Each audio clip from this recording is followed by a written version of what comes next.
I believe that this session and this chapter 3 will be very useful for you as you are clarifying and identifying your evaluation questions. So the title is Identifying Issues and Formulating Evaluation Questions.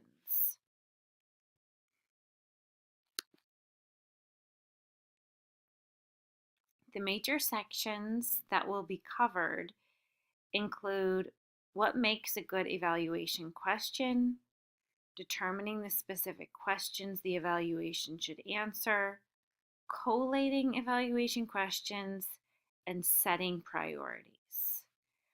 So let's see what makes a good evaluation question.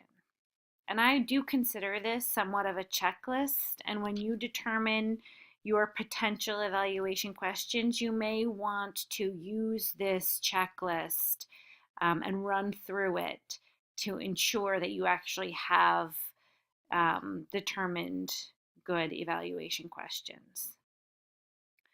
So the first is that they are specific, they are measurable, they are answerable, they are realistic and reasonable, especially within the time frame and costs that you project.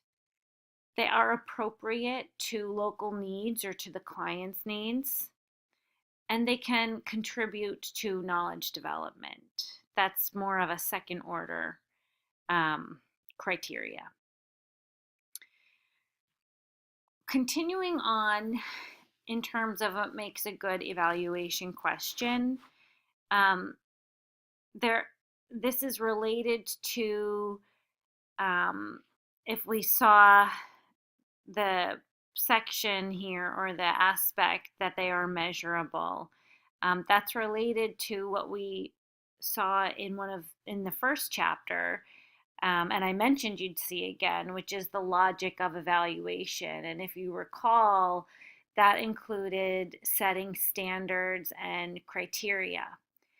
And so here I'm just going to list sources that you can use to determine standards and the criteria. Program goals and objectives is one place that you can start in terms of in reviewing the goals and objectives, that you may find indications on the standards and criteria that you will be using, and that in turn can influence the type of question that you're actually able to ask.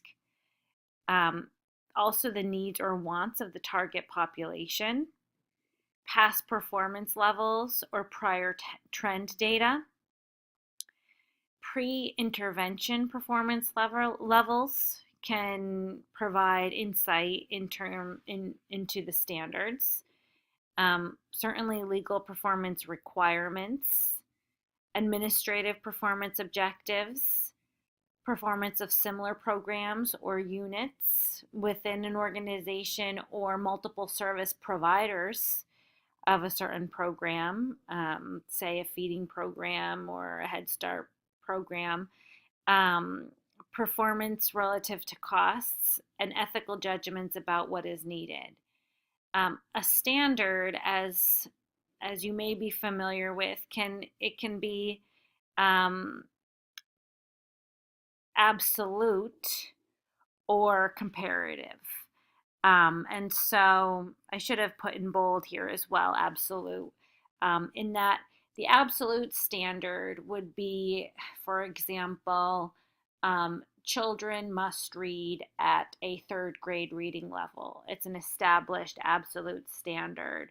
Whereas another standard could be comparative in nature, anything from 50% of students must perform better than others.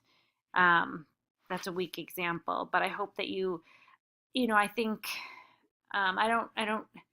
I guess inherently prefer more absolute standards because I don't think that they, I guess it's part of even my own teaching view, but that you should set the standards and support or figure out how to reach those standards, as opposed to them being subject to another entity.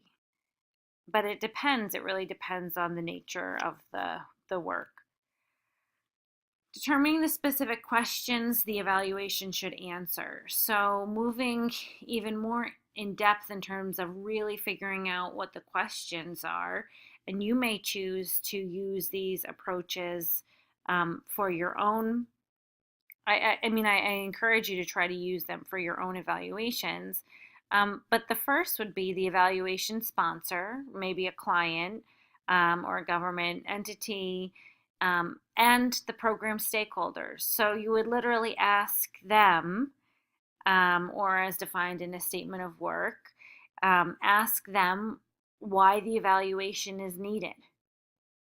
Ask them to list the program goals and objectives, and work directly with them to determine what questions are most important to answer. So, because ultimately, if you, as the evaluator, want the information to feed back into everything from, clarifying the problems or the issues, to influencing the design and the implementation, and the administration um, of the program, then you need to really include those key stakeholders in the conversation about the specific questions, so that it is useful to them, because they're the ones who are going to use most likely use the evaluation. But maybe the evaluation is a requirement, or maybe for whatever reason the stakeholders are not available to be involved in the evaluation, then you could also conduct an independent analysis as the evaluator, just of the program itself, to determine what the evaluation should answer. So the most systematic way to do that would be to look at the program theory or the logic model on which the program is built, and their assumptions of the program, and what results it's achieving and the steps to get there. And then you generate the questions. And lastly, again, just remembering that simple checklist of the questions. And then once you have generated that list of good questions, you will probably have more evaluation questions than can be answered, either in the amount of time that you have or the resources that you have. So the first thing to do is really collate the questions, and you can categorize them. You could kind of put them into larger questions and sub questions, as you may see in some of the examples provided. And also prioritizing the questions may make it more helpful, just in terms of isolating, let's say, 3 to 5 questions to focus on in this evaluation. And you could even include in your recommendations, perhaps, why these other questions should be answered for future research.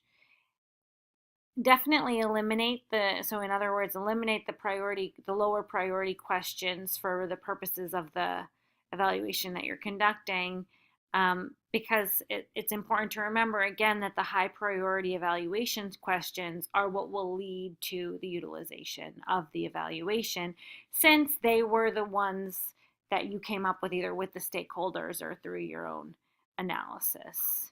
So just again, remember, the questions are specific, they're measurable, they're answerable, they're realistic and reasonable, and they're appropriate to the context in which you are working. Thank you.